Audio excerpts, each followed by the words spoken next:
Malaysia ইমিগ্রেশনের অপারসি বা Chinese new year প্রসঙ্গে প্রবাসীদের জন্য রয়েছে গুরুত্বপূর্ণ একটি তথ্য।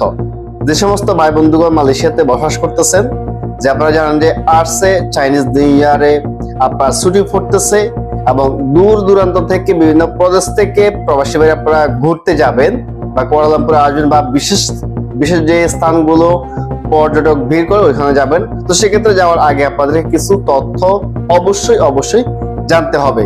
তো আমরা প্রথমত ছোট্ট একটি ভিডিও দেখে আসবো, এরপর বিস্তারিত তথ্য অবশ্যই শেষ পর্যন্ত দেখে যাবেন আর শেয়ার করে অন্যান্য প্রবাসীদেরকেও দেখার সুযোগ করে দিবেন। আর আপনি যদি আমাদের প্রবাস টিভিতে নতুন দর্শক হয়ে থাকেন, প্রবাস টিভি ফেসবুক পেজটি লাইক ও ফলো করে রাখুন, ইউটিউবটি সাবস্ক্রাইব করে রাখুন। ধন্যবাদ।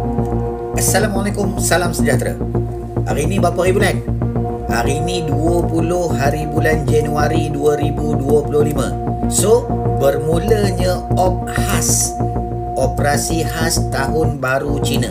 So, untuk makluman lanjut berkaitan strategi সম্মানিত ভিউয়ার্স, আপনারা দেখেছেন যে ইমিগ্রেশন থেকে বা বিভিন্ন মাধ্যম থেকে যে ইতিমধ্যে যে সতর্ক বার্তা হিসেবে অনেকগুলো ভিডিও দেখা যাচ্ছে। তো সেক্ষেত্রে এই সমস্ত ভিডিও দেখে যে আপনারা আতঙ্কিত হয়ে যাবেন, ধরপাকড় শুরু হয়ে গেছে, থাকা যাবে না, এমনটা করবেন না। যেহেতু বর্তমানে এসব মালয়েশিয়াতে আপনি কোনো না কোনো ভাবেই অবৈধ হয়ে গেছেন, মালয়েশিয়াতে আছেন, তো সেক্ষেত্রে আপনাকে সর্বোচ্চ সতর্কতার সাথে বসবাস করতে হবে।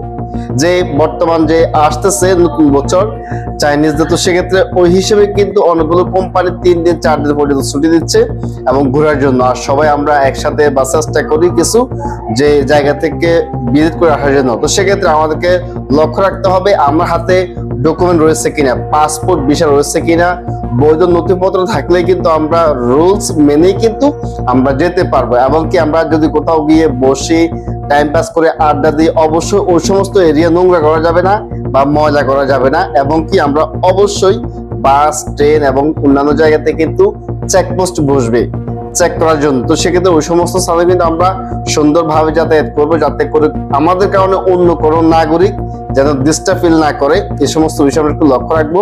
আর যে সমস্ত ভাইদের হাতে কোনো প্রকার ডকুমেন্ট নেই, আমরা বর্তমান এ সময় বাসা থেকে বাইরে গিয়ে ঘোরাফেরা না করাটাই সবচেয়ে বেটার। সামান্য একটি এনজয়ের জন্য, আনন্দ করার জন্য কিন্তু হতে পারে আপনার সাথে আপত্তিকর কোনো ঘটনা ঘটে যেতে পারে, যেটি কিনা আপনার ফ্যামিলির জন্য খুবই কষ্টদায়ক, আপনার জন্যও। তো সেক্ষেত্রে আমরা এই সমস্ত বিষয় একটু লক্ষ্য রাখবো। যদি আপনি আমাদের সাথে বৈধভাবে বসবাস করে থাকেন বা বৈধ হওয়ার সুযোগ দেয় সরকার, তখন বৈধ হওয়ার পরে কিন্তু আপনি ঘুরতে পারবেন। তাই তো এই সময় আমাদেরকে একটু সতর্কতার সাথে বসবাস করতে হবে। তার পাশাপাশি যে সমস্ত প্রবাসী ভাইদের মোবাইলের মধ্যে অনেকেই কিন্তু আমরা গেমস ইউজ করি বা অন্যান্য অনেকগুলো যে অ্যাপস ইউজ করতেছি, বা যে সমস্ত যেই প্রবাসী ভাইয়ের বিভিন্ন কাজের সাথে জড়িত রয়েছে, অনেকগুলো পাসপোর্ট আপনার মোবাইলে রয়েছে। আপনার মোবাইল থেকে পাসপোর্টের ফটোকপি, ভিসা ফটোকপি, অন্যজনের কোনো আইডি আপনার মোবাইলে রাখবেন না। এবং কি কোনো অ্যাপস, যে সমস্ত গেমস এর অ্যাপস রয়েছে ওই সমস্ত সফটওয়্যার গুলো বা অ্যাপস গুলো আপনারা রাখবেন না, ডিলিট করে দিবেন। এই সমস্ত কারণে কিন্তু ঝামেলার মধ্যে পড়তে পারেন। যে সমস্ত আজকে এই পর্যন্ত ভালো থাকুন, নিরাপদ থাকুন, দেখা হবে পরবর্তী ভিডিওতে। আল্লাহ হাফেজ, আসসালামু আলাইকুম ওয়া রাহমাতুল্লাহ।